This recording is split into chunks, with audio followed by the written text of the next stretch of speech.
حضرت عمر بن خطاب رضی اللہ تعالیٰ عنہ سے روایت ہے کہ وہ ایک دن مسجد نبوی تشریف لے گئے تو دیکھا حضرت معاذ رضی اللہ تعالیٰ عنہ رسول اللہ صلی اللہ علیہ وسلم کی قبر مبارک کے پاس بیٹھے رو رہے ہیں۔ حضرت عمر رضی اللہ تعالیٰ عنہ نے پوچھا، آپ کیوں رو رہے ہیں؟ انہوں نے کہا، مجھے ایک بات کی وجہ سے رونا آ رہا ہے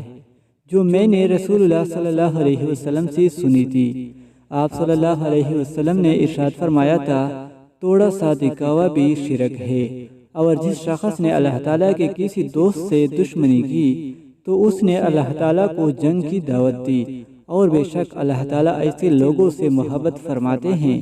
جو نیک ہوں، متقی ہوں، اور ایسی چھپی ہوئی ہوں کہ جب موجود نہ ہو تو ان کو تلاش نہ کیا جائے، اور اگر موجود ہو تو نہ انہیں بلایا جائے اور نہ انہیں پہچانا جائے۔ ان کے دل ہدایت کی روشن چراغ ہے، اور وہ فتنوں کی کالی اندھیوں سے دل کی روشنی کی وجہ سے اپنے دین کو بچاتے ہوئے نکل جاتے ہیں۔